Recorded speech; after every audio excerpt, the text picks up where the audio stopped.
Hello my friend, मैं आप सभी का छोटा भाई पवन यादव, जो कि हमारा यूट्यूब चैनल पवन यादव पनियो कोचिंग सेंटर। आप इस चैनल पर क्लास 11 की वीडियो ऑफ साइंस की देख रहे हैं, जो कि केमिस्ट्री की है। केमिस्ट्री में मैं आज पहला चैप्टर से शुरू करूंगा, जो कि आपको बहुत अच्छे से ही आनंद आएगा पढ़ने में। और हम एक बेसिक लेवल से हम आपको सिखाने की कोशिश करेंगे, ना कि हम पढ़ाने की कोशिश कर रहे हैं। बाकी हम आपको सिखाने की कोशिश कर रहे हैं। तो अगर आपको सीखना है तो आप हमारे साथ लगातार जुड़े रहिए, जो कि हम आपको एक छोटी बातों को जानने की कोशिश करेंगे, बताने की कोशिश करेंगे, जो आपको शायद ना पता हो। तो चलते हैं। पहला चैप्टर रसायन विज्ञान की कुछ मूल अवधारणाएं, ये चैप्टर का नाम है। अब चैप्टर हमारा जो पहला टॉपिक है, हम उसके कुछ हिस्ट्री में जाना चाहते हैं। तो देखते हैं उसका इतिहास क्या है। तो केमिस्ट्री का जो इतिहास है, ऐसा माना जाता है कि प्राचीन काल में रसायन विज्ञान का सर्वाधिक विकास मिस्र देश में हुआ था।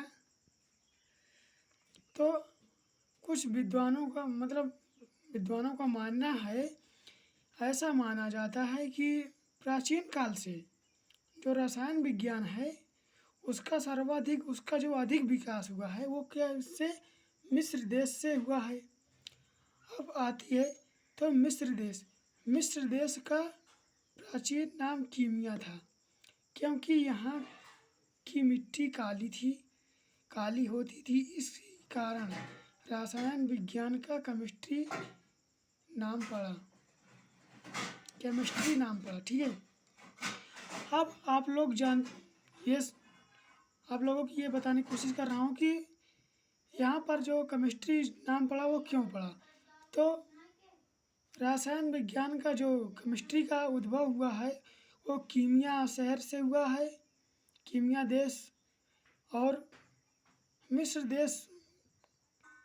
का जो प्राचीन नाम था वो कीमिया था, क्योंकि यहाँ की मिट्टी जो थी काली होती थी। इसी कारण रसायन विज्ञान का केमिस्ट्री नाम जो है वो कीमिया शब्द से पड़ा। ठीक है, कीमिया नाम से। आधुनिक रसायन विज्ञान को एक अलग शाखा में बांटने का जो श्रेय या फिर जनक माना जाता है, वो रॉबर्ट बायल को माना जाता है। ठीक है। और इसके बाद जो है केमिस्ट्री का जनक लेवासियो को माना जाता है। लेवासिये को माना जाता है। केमिस्ट्री का जनक किसे माना जाता है? तो लेवासिये को माना जाता है। ठीक है। अब चलते हैं हम केमिस्ट्री में, जो हमें पढ़ना है चैप्टर। ठीक है। केमिस्ट्री तो ये भी पढ़ रहे, लेकिन इसकी हिस्ट्री जान रहे थे कि इसका उद्भव कब से हुआ, इसकी शुरुआत कब से हुई। ठीक है। अब हम यहाँ पर चल रहे हैं कि केमिस्ट्री में हमें पढ़ना क्या, इस चैप्टर में पढ़ना क्या है। तो ब्रह्मांड में 9 ग्रह हैं। ब्रह्मांड में कितने ग्रह हैं? ग्रहों की संख्या कितनी है? 9 है। ब्रह्मांड में 9 ग्रह हैं। सूर्य की परिक्रमा मतलब सूर्य का परिक्रमा जो लगाते हैं, 9 ग्रह सूर्य की परिक्रमा लगाते हैं, जो द्रव्य तथा ऊर्जा से मिलकर बने होते हैं।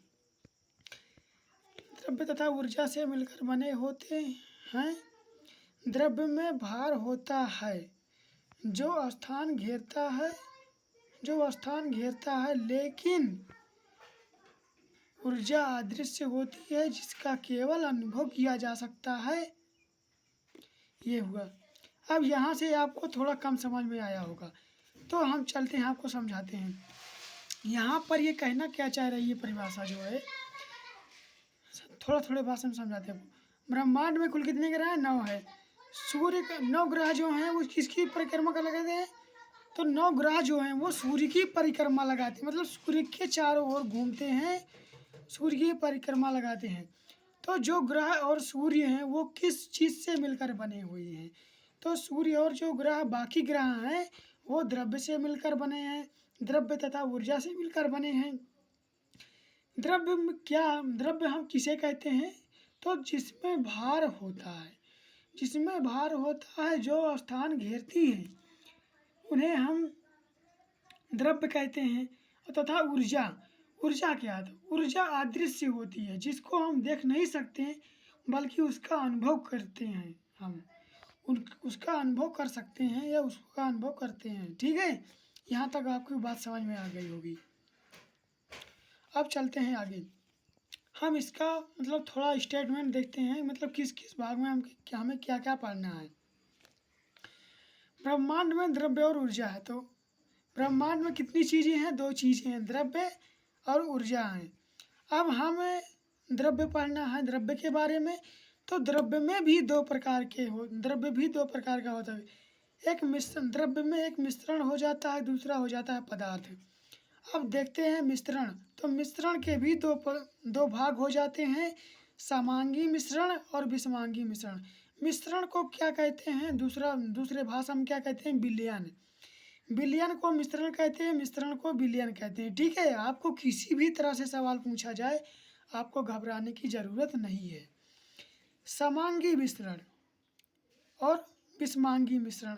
अब बात आते हैं पदार्थ की, तो पदार्थ के भी दो भाग हो जाते हैं। पहला तत्व हो जाता है, दूसरा हो जाता है यौगिक। अब तत्व के भी तीन प्रकार हो जाते हैं। पहला धातु होता है, दूसरा अधातु, तीसरा उपधातु। ये तो हो गए तत्व के। अब आ जाता है यौगिक, दूसरा जो है पदार्थ का दूसरा भाग जो है यौगिक।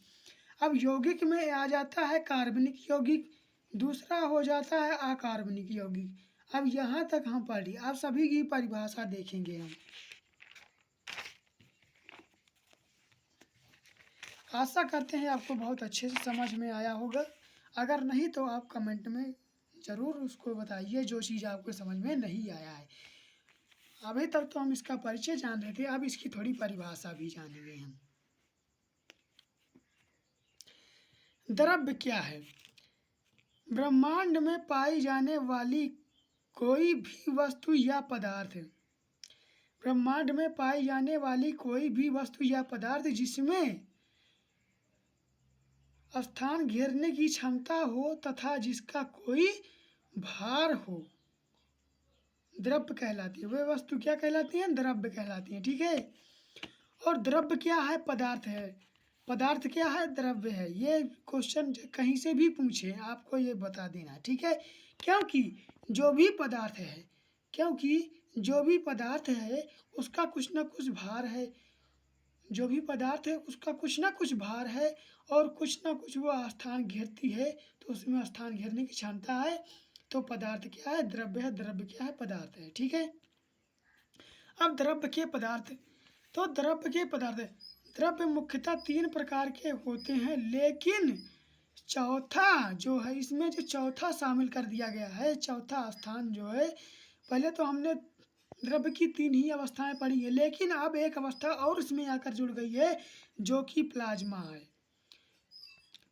जो कि प्लाज्मा को भी शामिल मतलब जोड़ दिया गया है या फिर शामिल कर दिया गया है। ठीक है, अब द्रव्यमान, अब द्रव्यमान के बारे में जानते हैं हम कि द्रव्यमान क्या होता है। द्रव्य में उपस्थित पदार्थ की मात्रा को द्रव्यमान कहा जाता है। मतलब द्रव्य में जो पदार्थ की मात्रा है उसको क्या कहेंगे, द्रव्यमान कहा जाता है। और इसका जो है SI मात्रक क्या है, तो इसे हम कैपिटल M द्वारा प्रदर्शित करते हैं। इसका SI मात्रक क्या है, अंतरराष्ट्रीय पद्धति, जिसको मतलब बाहरी देश में भी हम उसका मतलब प्रयोग कर सकते हैं उस शब्द का। तो इसका SI मात्रक क्या है, किलोग्राम होता है। भार क्या है, किसी वस्तु का भार उस पर लगने वाला गुरुत्वाकर्षण बल होता है। मतलब उस पर जो किसी वस्तु का भार क्या है, तो उस वस्तु पर लगने वाला गुरुत्व बल जो होता है वह क्या कहलाता है, भार कहलाता है। इसे mg से प्रदर्शित करते हैं। ठीक है, जहाँ m द्रव्यमान है तथा g क्या है, गुरुत्वीय त्वरण है। इसका एसआई मात्रक न्यूटन या किग्रा मीटर प्रति सेकंड स्क्वायर होता है। इसका मात्रक क्या है? न्यूटन या फिर किग्रा मीटर प्रति सेकंड स्क्वायर होता है।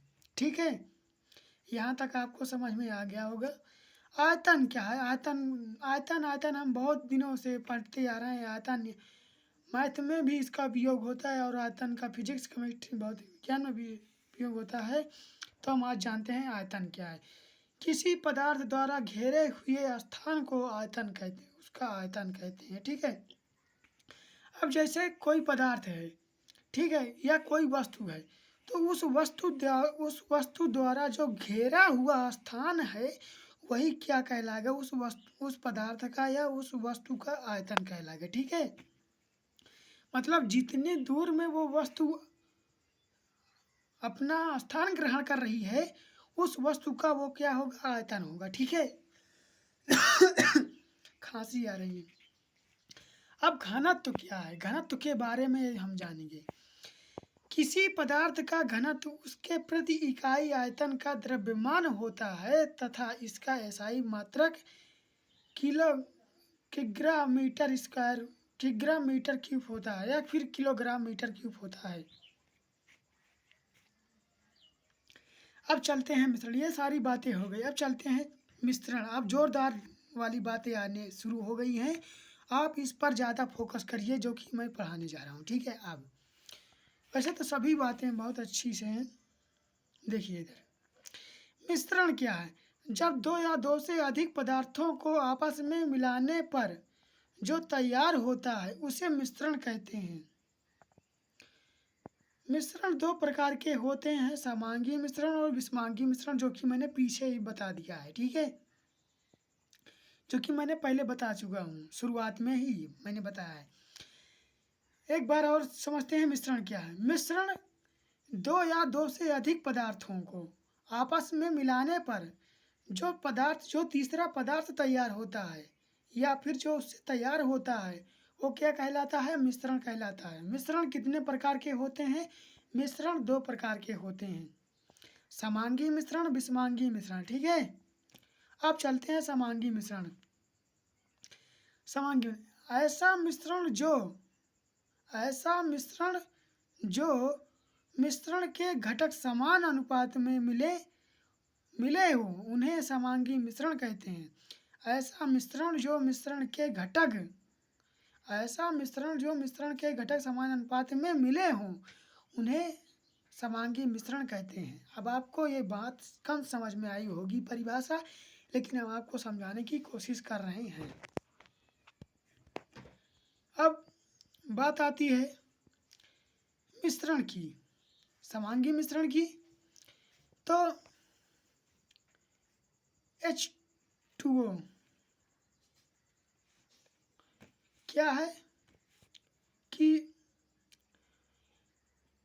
जैसा कि नमक और जल को हम एक साथ मिलाएंगे तो क्या हमें नमक और पानी को क्या हम अलग कर सकते हैं?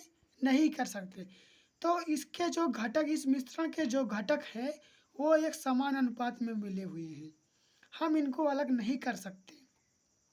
अब बात आती है पानी और चीनी को हम एक साथ घोल देंगे तो जो घोलने पर जो मिश्रण तैयार होगा, क्या हम उस मिश्रण से चीनी को अलग कर सकते हैं, पानी को अलग कर सकते हैं? तो आप कहोगे कि नहीं, हम ऐसा नहीं कर सकते। तो ये क्या है कि एक समान अनुपात में दोनों मिल चुके हैं, तो ये क्या हो गया? समांगी मिश्रण। अब आपको इस उदाहरण के द्वारा क्लियरली समझ में आ गया होगा। अब चलते हैं विषमांगी मिश्रण।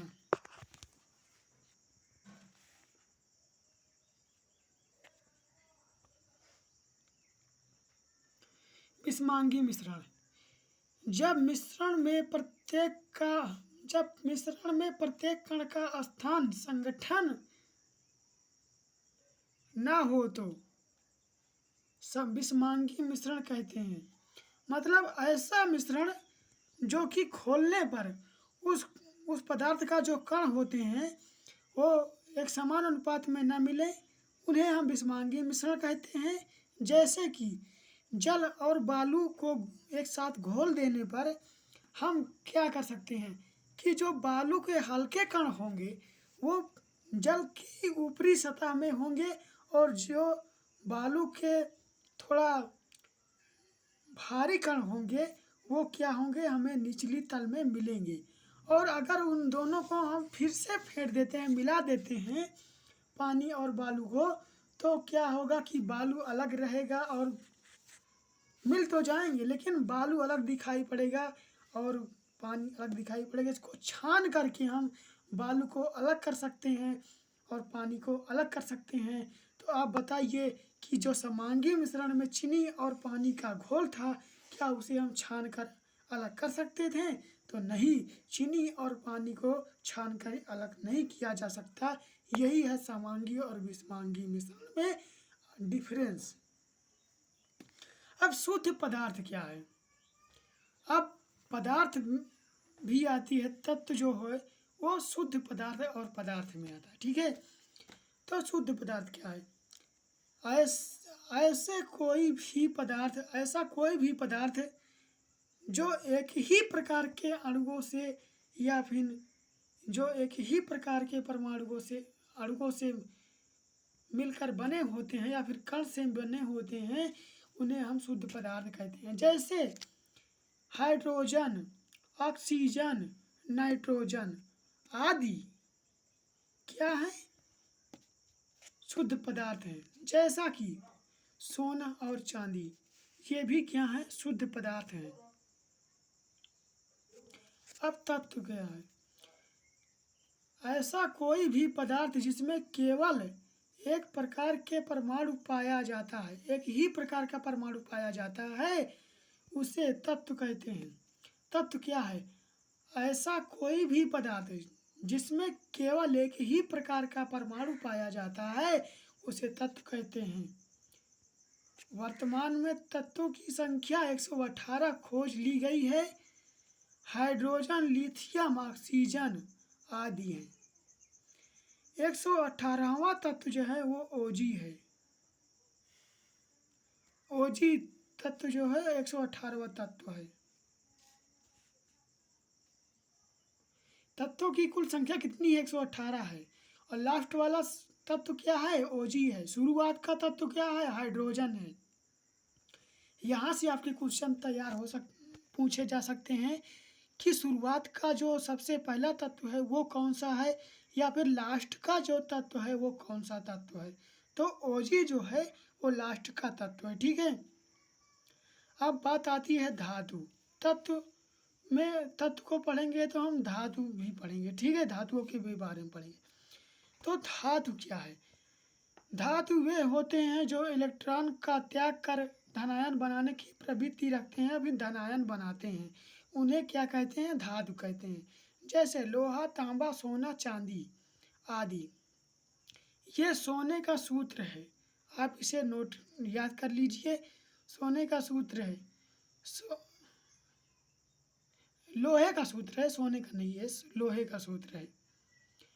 सोना क्या है? सोना एयू से सोने को हम जानते हैं, ओजी से चांदी को, ठीक है। एजी से चांदी को, एयू से सोना को। अब आधातु क्या है? आधातु की परिभाषा पढ़ें। ऐसा तत्व जो इलेक्ट्रॉन को ग्रहण करके ऋणायन बनाने की प्रवृत्ति रखता है, उन्हें हम क्या कहते हैं? आधातु कहते हैं। जैसे हीरा, ब्रोमीन आदि। अब आधातु में क्या आता है? प्लास्टिक भी आ जाती है, लकड़ी भी आ जाती है। तो ये सब क्या है? आधातु के उदाहरण है। हीरा भी क्या है? आधातु है। ब्रोमीन क्या है? आधातु है। ब्रोमीन भी क्या है? आधातु है। अब चलते हैं उपधातु क्या है। ऐसे तत्व जिन्हें धातु या अधातु, ऐसे तत्व जिनमें धातु तथा अधातु दोनों के गुण मौजूद होते हैं, उन्हें उपधातु कहते हैं। ऐसे तत्व जिनमें धातु तथा अधातु दोनों के गुण मौजूद होते हैं, उसे हम उपधातु कहते हैं। उदाहरण आर्सेनिक। आर्सेनिक क्या है? अधातु है।